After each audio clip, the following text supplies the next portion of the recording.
I used to work at a gas station off some rural highways in Ohio. The station was open 24/7, and I usually worked from 8 p.m. to 4 a.m. There were always plenty of people stopping by to grab snacks while on the road.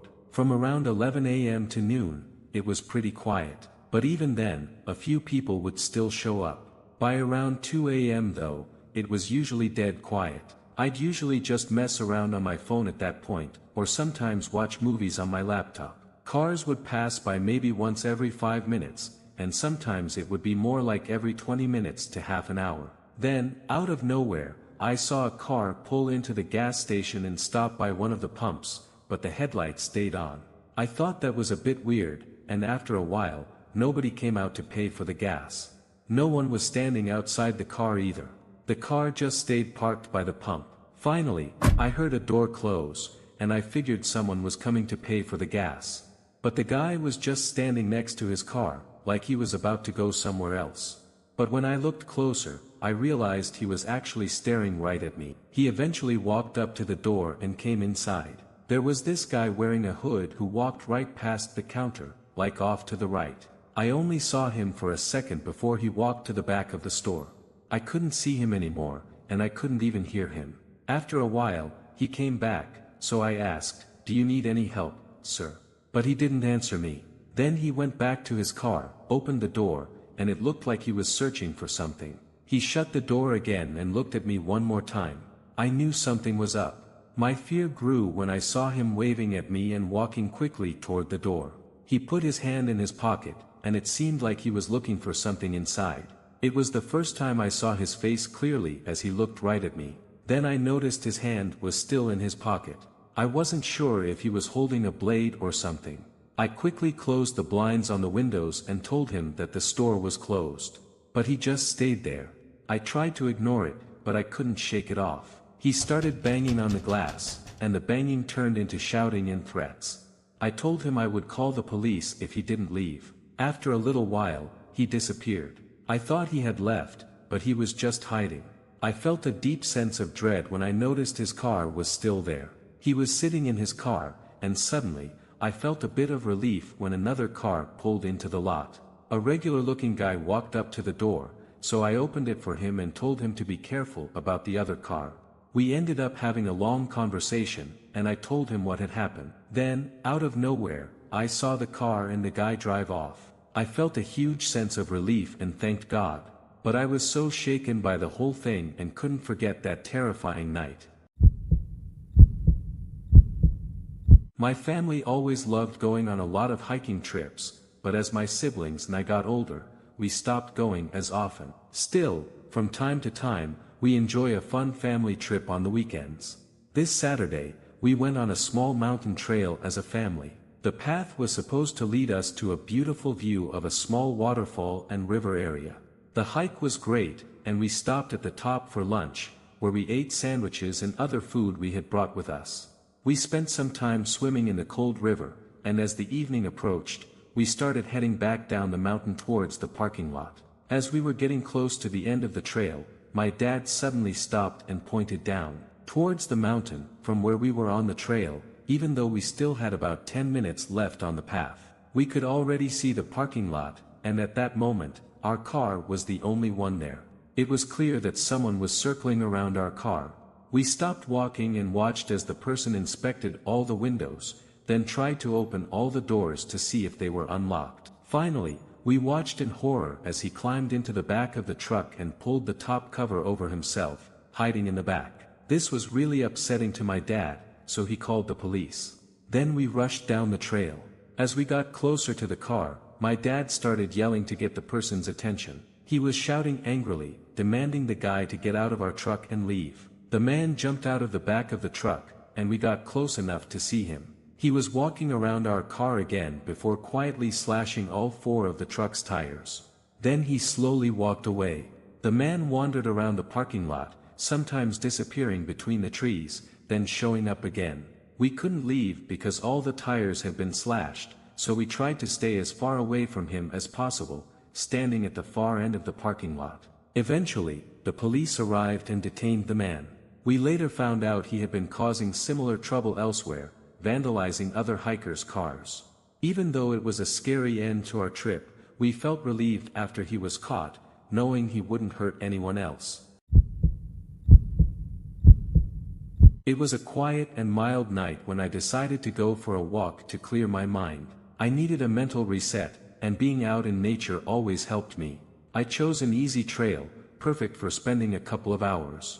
In the evening, I parked my car at the trailhead, grabbed my backpack, and started walking. The trail was a bit narrow.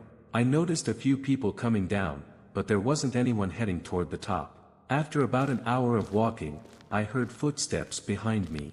This felt a bit odd since the trail was wide enough for two people to walk side by side. But I was alone. I didn't think much of it at first. Maybe someone had started hiking after me or took a different path. I picked up my pace a little, hoping to keep some distance between me and whoever was behind me. I looked back several times, but I didn't see anyone. Still, the sounds continued, like someone was following me. I tried to focus on the beauty of the trail, hoping that person would take a different route. After another mile, I stopped briefly by a small stream, sat on a rock, drank some water, and enjoyed the quiet. The sounds had stopped, and I felt a little more at ease, but I still wasn't completely comfortable. I resumed walking as the sun began to set, with shadows creeping onto the trail. Then, those sounds returned, like someone was following me again. But every time I looked back, there was nothing there. It felt eerie, like someone was matching my footsteps. I started speeding up, determined to reach the top quickly. When I got to a spot overlooking the valley below, I stopped. I needed a break and hoped that whoever had been following me had fallen behind. I heard movement behind me. I quickly turned around, expecting to see someone, but there was no one. I thought I saw a shadow moving between the trees, but it could have just been a trick of the light as the sun set. I knew I had to head back before dark, so I started descending faster, and the footsteps behind me felt closer than before. My fear was growing, and I didn't dare look back, afraid of what I might see. As I rounded a bend, I saw someone standing on the trail. It was a man dressed in hiking gear. I called out, hoping he was just another hiker who could help, but he didn't respond. He just stood there, facing the other way. I cautiously approached, calling out again, but he didn't move. As I got close enough to see his face, he slowly turned around. His face was expressionless, and his eyes seemed like they didn't even see me. I quickly backed away, feeling real fear at that moment. I decided to take a different path that led me away from the main trail, hoping to avoid any further confrontation. I moved quickly, with the sound still following me, but I saw no one. When I finally reached the parking lot, I looked back down the trail. There was no one there. I checked my car quickly and drove off as fast as I could. Later, I told some friends about what happened, but they didn't think much of it, brushing it off as just my imagination. But every time I think back to that day, I can't shake the feeling that someone, or something, was watching me the whole time. The memory of those footsteps that were always behind me still haunts me. My job was delivering Chinese food for a restaurant. This was back in 2008. It was one of the best jobs I've ever had so far, mainly because of how fast-paced and efficient everything was at the place. It was a busy Thursday night, about half an hour before closing time. There were 3 delivery guys working with me, including my manager. He was strict as usual. He told me to make a delivery and come back quickly. The address was in a town about 5 miles away, so I knew the trip was going to take a bit longer than usual. I still remember it was just an order of wonton soup and rice. It was a 15-minute drive. I went to deliver the food. Before I stepped onto the sidewalk, I stopped and looked at the upstairs window of the house where I was supposed to deliver. There was half a face looking at me. I couldn't make out the face clearly. I think it looked like an older man. All I could do was keep walking toward the door. There was a note on the door that said, "The doorbell is broken, please come inside and leave the food on the table." No doubt, the note was super weird. I had to take a picture of it. I remembered the saying about red flags going off in your head instantly. That's exactly what I felt. I stepped back a few feet to check the window again, but the person wasn't there anymore. If he was asleep, why would he leave a note like that? I slowly opened the door. It was unlocked, and there were no lights on at all. I couldn't walk quietly, but I felt like I was in the kitchen because I could hear a fridge humming nearby. After a while, I thought of using the light on my phone.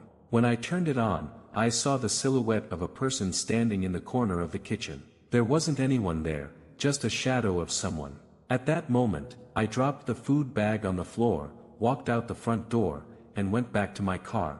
I didn't look back at that creepy house.